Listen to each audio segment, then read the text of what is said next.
कल्पना कीजिए एक ऐसी जगह जहां हवा भी शिव का नाम लेती है, जहां हर पत्थर मंत्रों का जाप करती है और हर श्वास में बस एक ही नाम गूंजता है, हर हर महादेव। लेकिन यहाँ प्रवेश हर किसी को नहीं मिलता। ऐसा क्या है इस शिवधाम में जो इसे बाकी सब मंदिरों से अलग बनाता है? दोस्तों, विश्व प्रसिद्ध एलोरा की गुफाओं से बस 1-2 किलोमीटर की दूरी पर स्थित है घृष्णेश्वर मंदिर, भारत का एकमात्र ज्योतिर्लिंग जो किसी विश्व धरोहर स्थल के इतने निकट है।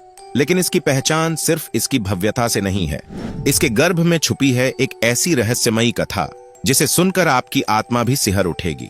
तो इस वीडियो को अंत तक जरूर देखें, क्योंकि आज आप जानने वाले हैं घृष्णेश्वर ज्योतिर्लिंग से जुड़ी कुछ ऐसी दुर्लभ और अनसुनी बातें जिनसे अब तक बहुत कम लोग वाकिफ हैं। अगर ये अनुभव आपको छू जाए तो इस वीडियो को एक लाइक करें और कमेंट में दिल से लिखिए हर हर महादेव। नमस्कार दोस्तों, घृष्णेश्वर ज्योतिर्लिंग महाराष्ट्र राज्य के छत्रपति संभाजी नगर जिले में स्थित है। यह पवित्र मंदिर एलोरा की विश्व प्रसिद्ध गुफाओं के पास दौलताबाद से लगभग 11 किलोमीटर दूर वेरुल नामक गांव में बना हुआ है। यह भगवान शिव के 12 ज्योतिर्लिंगों में अंतिम यानी 12वां ज्योतिर्लिंग माना जाता है। घृष्णेश्वर ज्योतिर्लिंग एक ऐसा तीर्थ स्थल है जो भगवान महादेव की एक अलौकिक और दिव्य कथा से जुड़ा हुआ है।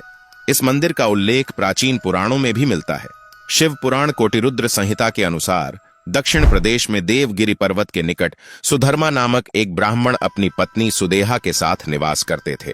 वे भगवान शिव के परम भक्त थे और प्रतिदिन पूरे समर्पण भाव से भगवान शिव की पूजा अर्चना किया करते थे। उनका जीवन साधना और श्रद्धा से भरा हुआ था और दाम्पत्य भी प्रेम व संतोष से पूरित था। लेकिन इस सुखद जीवन की एक अधूरी कड़ी थी। उन्हें संतान का सुख प्राप्त नहीं था। संतान प्राप्ति की चाह में सुधर्मा और सुदेहा ने हर संभव प्रयास किए, लेकिन सब निष्फल रहे। जब सभी उपाय विफल हो गए, तब ज्योतिष गणना के माध्यम से सुधर्मा को यह मालूम हुआ कि सुदेहा की कोख से संतान का जन्म संभव नहीं है। यह बात जब सुदेहा को पता चली तो वो अपने दुख और सामाजिक दबाव से विवश होकर उसने स्वयं अपने पति को मनाकर उसकी दूसरी शादी अपनी छोटी बहन से करवा दी। उसका नाम था घुष्मा, एक अत्यंत शालीन, तपस्विनी और सदाचारणी स्त्री जो शिव भक्ति में पूर्णतः लीन रहती थी। घुष्मा हर दिन बड़ी श्रद्धा और नियम पूर्वक 101 पार्थिव शिवलिंग बनाती, उनकी भक्ति भाव से पूजा करती और फिर विधि पूर्वक उन्हें एक पवित्र कुंड में विसर्जित कर देती। उनकी यह निष्ठा, संयम और निरंतर भक्ति अंततः रंग लाई। भगवान शिव उनकी तपस्या से प्रसन्न हुए और घुष्मा को पुत्र रत्न का आशीर्वाद प्राप्त हुआ। लेकिन जब सुदेहा ने अपनी बहन को मातृत्व सुख में डूबा देखा तो उसके भीतर छुपी ईर्ष्या जाग उठी।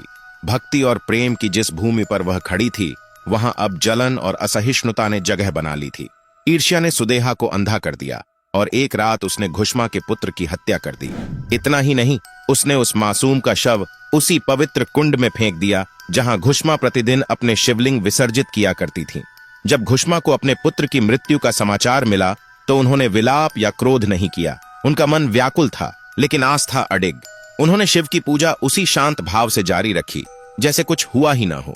उनकी यह अटूट भक्ति, अविचल विश्वास और आध्यात्मिक स्थिरता देखकर भगवान शिव स्वयं प्रकट हुए और तब भगवान शिव ने घुष्मा से कहा, आज से मैं इसी स्थान पर तुम्हारे नाम से घृष्णेश्वर के रूप में पूजित होऊंगा। जो भी सच्चे मन से यहाँ मेरी शरण में आएगा, मैं उसकी हर मनोकामना पूर्ण करूंगा। भगवान शिव ने न केवल घुष्मा को दर्शन दिए, बल्कि उनकी गोद सूनी न रहे, इसलिए उनके पुत्र को पुनर्जीवित कर दिया। यह वही क्षण था जब यह स्थान शिव की कृपा से घृष्णेश्वर ज्योतिर्लिंग कहलाया, जहां भक्ति के सामने मृत्यु भी हार मान गई। इस ज्योतिर्लिंग में घुष्मा की 101 पार्थिव शिवलिंगों के साथ की गई पूजा आज भी इस पावन स्थल की परंपरा में जीवित है। यही कारण है कि घृष्णेश्वर ज्योतिर्लिंग की परिक्रमा आमतौर पर 101 बार की जाती है। दोस्तों, यह कथा सिर्फ एक कहानी नहीं, बल्कि आस्था की वो नींव है जिस पर यह तीर्थ आज भी अडिग खड़ा है। इतिहास साक्षी है। 16वीं शताब्दी में छत्रपति शिवाजी महाराज के पूर्वज मालोजी राजे भोसले ने इस मंदिर का पहला पुनर्निर्माण कराया। फिर वर्ष 1730 में गौतमीबाई होलकर ने इसकी भव्यता को और निखारा और अंततः अहिल्याबाई होलकर के समर्पण ने इसे एक आध्यात्मिक धरोहर में परिवर्तित कर दिया। आज भी उनके नाम पर बना अहिल्याबाई होलकर शिवालय तीर्थ कुंड श्रद्धा और पुण्य का प्रतीक माना जाता है। अब जरा कल्पना कीजिए, आप एक प्राचीन मंदिर प्रांगण में खड़े हैं, जहां चारों ओर लाल पत्थरों की ऊंची दीवारें हैं, जिन पर उकेरे गए हैं भगवान शिव और विष्णु के अवतारों के जीवंत चित्र, जैसे पत्थर खुद बोल उठे हों। और जब सिर उठाइएगा तो एक भव्य 5 मंजिला शिखर आकाश को छूता प्रतीत होता है। यह है हिमाड़पंथी स्थापत्य शैली का उत्कृष्ट उदाहरण। 44,000 वर्ग फुट में फैली एक जीवंत आध्यात्मिक गाथा।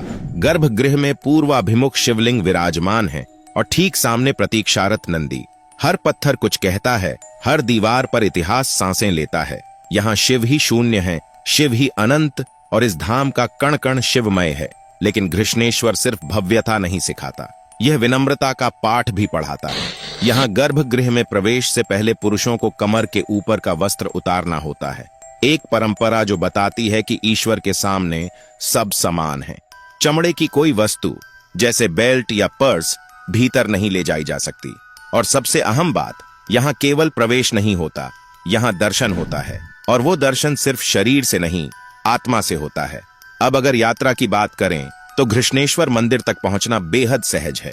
अगर आप हवाई मार्ग से आ रहे हैं तो निकटतम हवाई अड्डा छत्रपति संभाजी नगर एयरपोर्ट है, जो मंदिर से लगभग 30 किलोमीटर दूर स्थित है।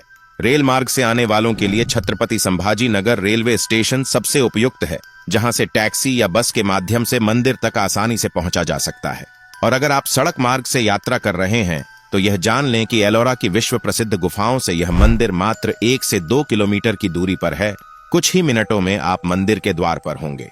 लेकिन घृष्णेश्वर ज्योतिर्लिंग केवल एक स्थान नहीं है, यह एक अनुभव है जिसे शब्दों में बांध पाना कठिन है। यहाँ आकर मन स्थिर हो जाता है, आंखें अपने आप नम हो जाती हैं और हृदय शिवमय। अगर घृष्णेश्वर ज्योतिर्लिंग की यह दिव्य कथा आपके मन को छू गई हो, अगर इस दर्शन ने आपके भीतर शिव की अनुभूति कराई हो, तो इस श्रद्धा को यहीं मत रोको। वीडियो को लाइक करें, अपनी भावनाएं कमेंट में जरूर साझा करें और हर हर महादेव लिखना न भूलें। ऐसी ही और आध्यात्मिक यात्राओं के लिए चैनल को सब्सक्राइब जरूर करें, क्योंकि अगली यात्रा आपके विश्वास को और गहरा कर सकती है।